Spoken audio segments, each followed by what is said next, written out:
حدیث میں آیا ہے کہ جس شخص کو فا کی نوبت آئے، اگر اس کو لوگوں سے کہتا پھرے تو تونگری نصیب نہیں ہوتی، یعنی کس کو اگر فا کا مطلب بھوکا رہتا ہے، اگر اتنا گھر میں کھانا پکانے کے بھی نہیں ہوتا ہے، لوگوں سے پوچھتے پھرے گا تو اس کو بے عزتی ہو جائے گی اور کھانا تو نہیں ملے گا نا۔ اللہ کی پاک بارگاہ میں عرض معرض کرے، اللہ سے دعا مانگے، یا اللہ میں اتنا غریب ہوں کہ میرے بیوی بچوں کو کھانا کھلانے کے لیے بھی میرے پاس اتنا رزق نہیں، تو رزق دینے والا ہے یا مالک، تو مجھے رزق عطا فرما، تو مجھے میرے گھر میں فاق کی حالت ہے اس کو دور فرما کر کے اللہ سے معرفت کرے تو جلدی یہ حالت دور ہو جائے گی الحمدللہ۔ لیکن یہ ضروری ہے کہ اللہ تعالیٰ شانو کے ساتھ حسن زن اور چیز ہے، اور اللہ پر گھمنڈ دوسری چیز ہے، گھمنڈ نہیں کرنا۔ کلام اللہ شریف میں مختلف عنوانات سے اس پر تنبیہ کی گئی ہے۔ ارشاد ہے کہ وَلَا يَغُرَّنَّكُمْ بِاللَّهِ الْغَرُورُ، اور نہ دھوک میں ڈالے تم کو دھوکے باز، یعنی یہ شیطان کیا ہے؟ دھوکے باز ہے، تم کو دھوکے میں نہ ڈالے، وہ دھوکے باز یعنی شیطان تم کو یہ نہ سمجھائے کہ گناہ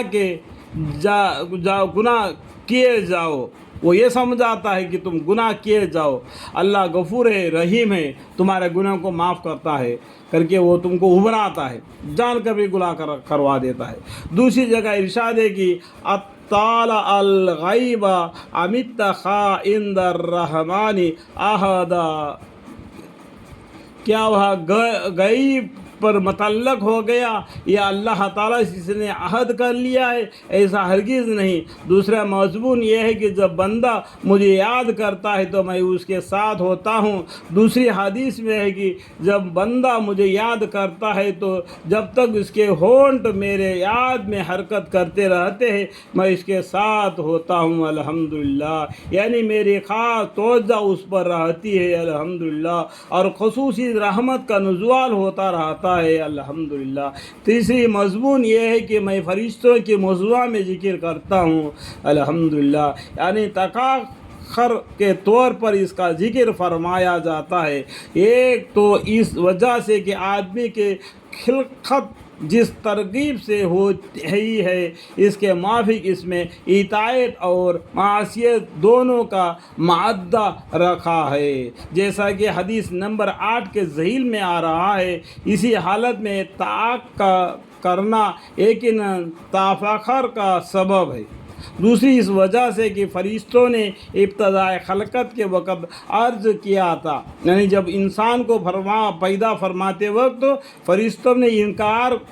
کیا تھا، آپ ایسے مخلوق کو پیدا فرماتے ہیں جو دنیا میں خون ریزی اور فساد کریں گے۔ تو آدم علیہ السلام کو پیدا کرتے وقت فرشتوں نے ناراضی اختیار کیا تھا، اور اس وقت اللہ تعالیٰ نے بول دیا جو میں جانتا ہوں تم نہیں جانتے، اور اس کی وجہ یہ